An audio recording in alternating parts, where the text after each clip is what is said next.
Let's return to Melbourne's COVID lockdown, which ends at midnight. While it's good news for some businesses, gyms, along with nightclubs and dance studios, are still facing an even longer wait to reopen. Gym manager Jackie VELLA joins us now from Coburg in Melbourne. Jackie, good morning.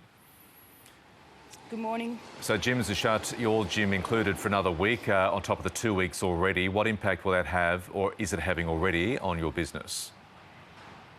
It's pretty significant that it's had quite a negative impact on not just our business here, but the whole fitness fraternity, including our members. You've got to think about their mental health. This is what we would call a environment that is extremely sanitised, and yet here we are with an empty gym, which would normally be full with, potentially 200 plus people in it coming through every day. But on the other hand, we heard the Chief Health Officer in Victoria, Brett Sutton, saying gyms are an environment as well for spreading the virus. They're closed, people are exerting, that they're sweating. Can you understand the health advice, where he's coming from?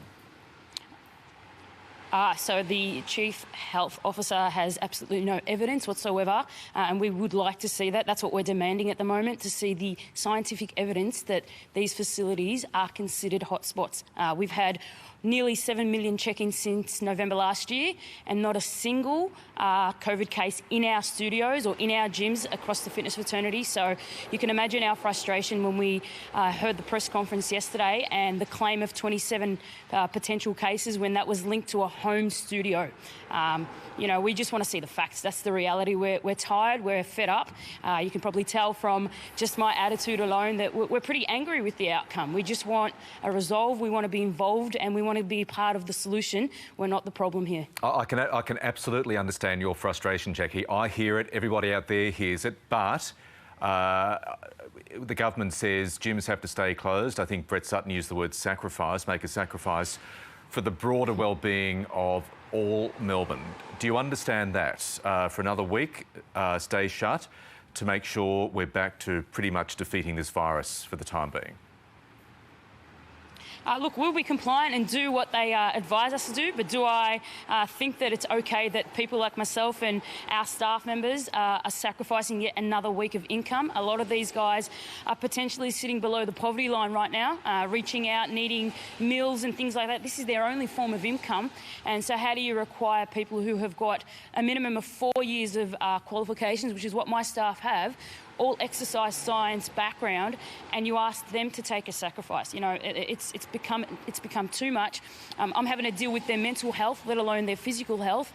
I think it's the word sacrifice. We've copped it. We've fallen on our sword multiple times, and I think it's time that we're allowed to open back up and get us involved again.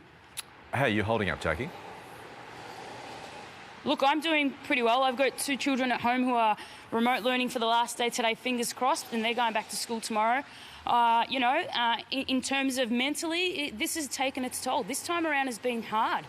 You're having to deal with real-life people going through situations over and over. It just feels like this is cyclic. My biggest concern is, when is this going to happen again? Are we going to be locked down again?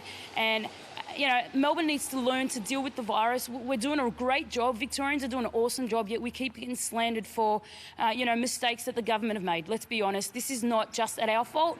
Our leaders need to take control, and it's about time it happens now. OK, Jackie VELLA, we'll leave it there. We wish you all the best for the next challenging week. Thanks for chatting to us this morning. Thank you.